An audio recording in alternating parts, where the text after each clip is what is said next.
Good morning, guys, or afternoon. I don't know what it is. I've lost all track of time and days. It all just blurs into one at the moment.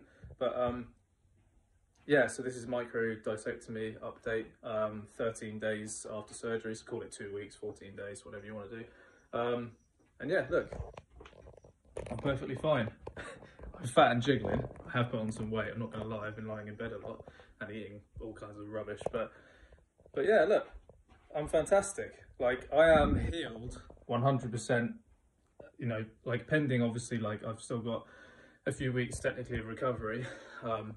Theoretically, I think it takes 6 to 8 weeks, but aside from like the most minor of discomfort, like, and it's mostly like when I'm lying, because obviously I normally sleep on my front, so I'll be lying like with my head on the pillow sort of thing.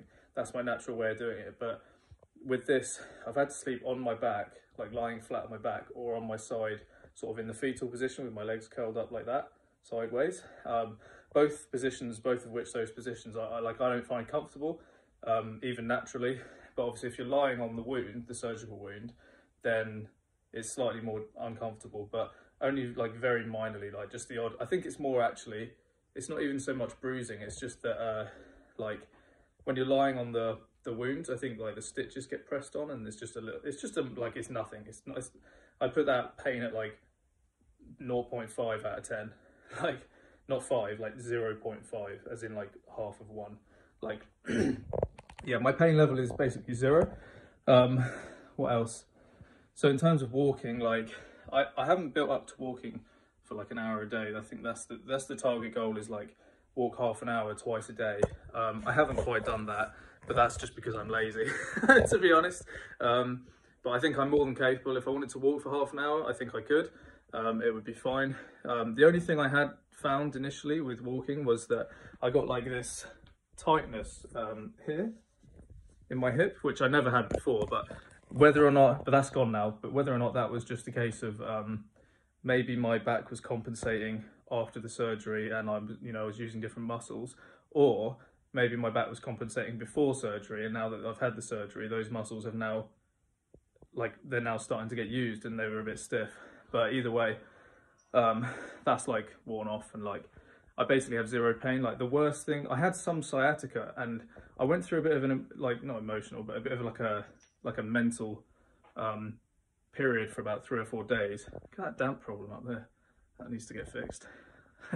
But yeah, I went through a period of like 3 or 4 days where psychologically I was a bit like down, a bit depressed, because I had this sciatic pain and I thought, oh crap, like the surgery's not worked. But I just kept telling myself what my surgeon said. He said there will be some residual nerve pain. Obviously, I mean, they've literally been digging around, pushing things around inside your spine. So like it's natural to have a bit of pain, just in terms of healing. And so far, that's now gone away. That went away probably around day 8 to 10, somewhere around there. And obviously for some people it'll be worse or longer, or maybe it'll go away faster. I mean, I basically woke up from surgery with 0 leg pain, and the only leg pain I experienced after that was like when I walked for a period, and then I was like, oh, a little bit of sciatica just in my thigh, which is nothing. Like it was like a 1 out of 10, maybe a 2 out of 10. And it would only last a few minutes, like because I've been walking, I'd been obviously stretching out and aggravating that nerve.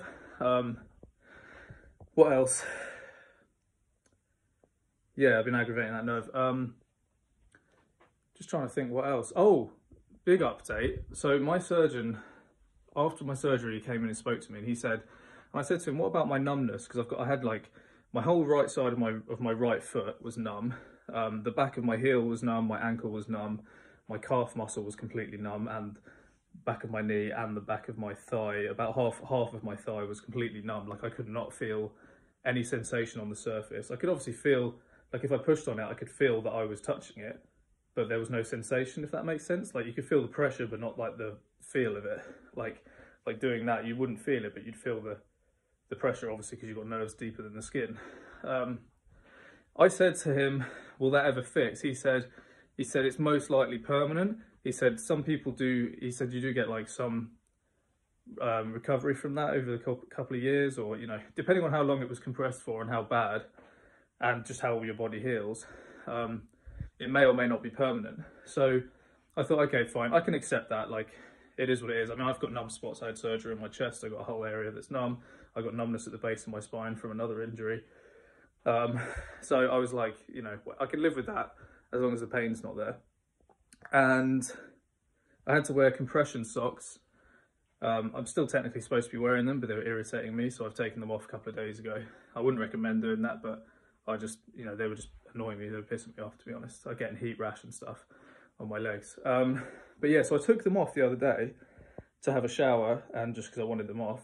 And my girlfriend had to help me with that, because obviously I couldn't bend to take my socks off. Now I can, very gently, but I can reach my socks.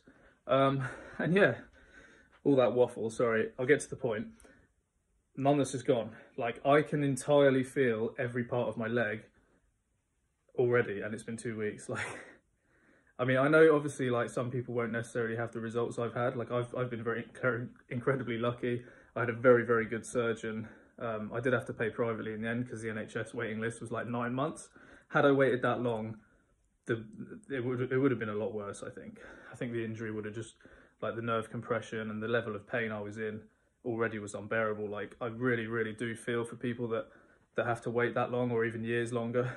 I genuinely sympathise, because I know it's hell. It is absolutely, like, I'm not exaggerating when I say it's hell. Like I'm not like a big tough guy or anything, but I can take a decent level of pain. Like, I've had a lot of injuries over the years. Like, I had cancer. Like, you know, I can put up with a lot, but like, there were times where I was crying. Like, I was in bed and I was genuinely curled over crying.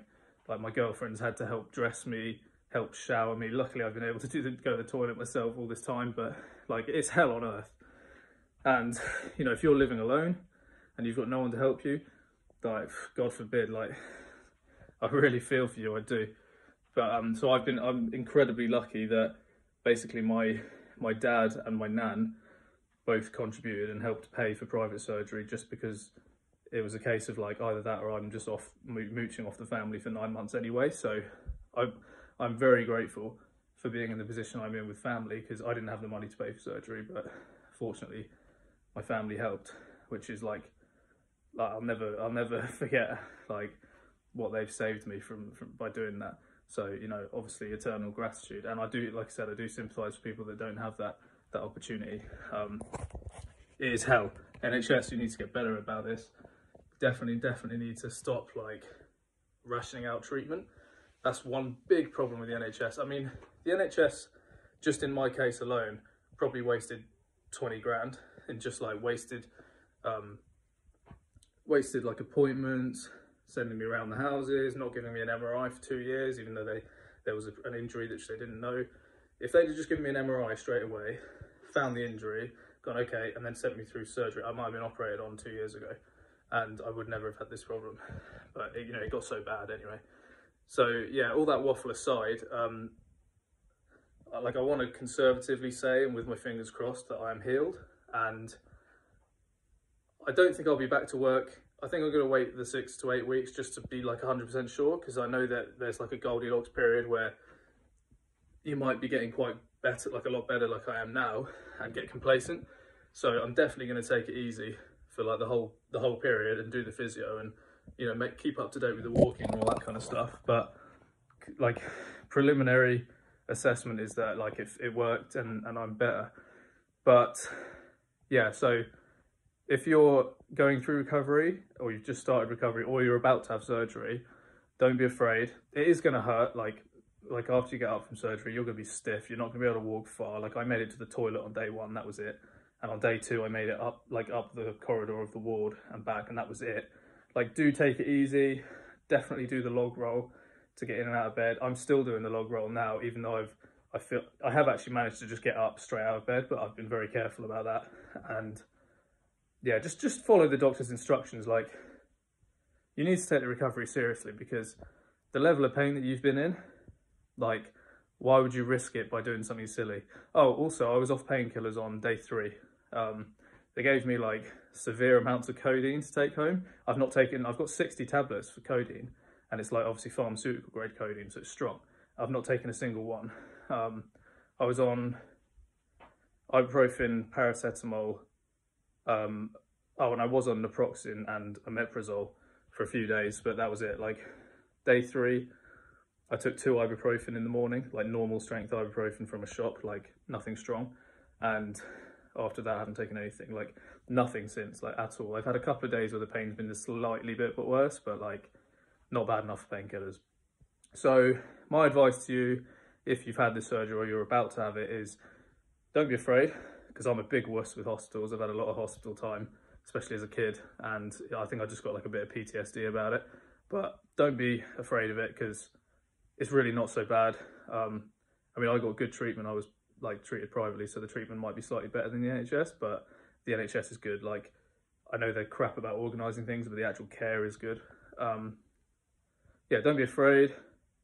Have the surgery, take the recovery seriously, and take your painkillers if you need them. Like, don't, like, I didn't need them, so I was like, okay, but don't push through pain. And especially, that's actually another good point, is don't, if you're doing the walking or you're doing anything around the house and you're experiencing pain, don't like be a tough guy and push through it. Just like be conservative, do the right thing, and go rest. Like if you're like, oh well, it really hurts when I'm walking, I'll just do a bit more to like push through it. It's not like a gym session. Like you don't push through it. Like go back and lie down and spend an hour or two in bed. But do obviously make sure you get up periodically, even if it's just a walk to the bathroom and back, or to the kitchen to get a drink. Like you don't want to just stay sedentary all this time, because you will develop you might develop a blood clot, and that's something you obviously want to avoid, because you can die. But I mean, that's a rare complication as far as I'm aware. So like I didn't develop one. There was a couple of days where I was starting to walk and I was really out of breath, and I thought, oh shit, like maybe I've got like an embolism come to my lung. But it was purely because you're in pain. I'm paranoid for a start, but you're in pain, and your muscles are like suffering, so everything is harder. It's like trying to walk through mud. Like everything's difficult, so you're going to get a raised heart rate, blood pressure, and you're going to get out of breath by just doing small things. But yeah, so if anyone has any more questions or anything like that, put them in the comments and I'll try and answer what I can, because when I was searching, like doing research for this, there were videos and there was a lot, but there were questions that I couldn't find the answers to. So if anyone has anything they want to know about this surgery, it's I had a L5-S1 disc herniation pressing on my my right side, like sciatic nerve.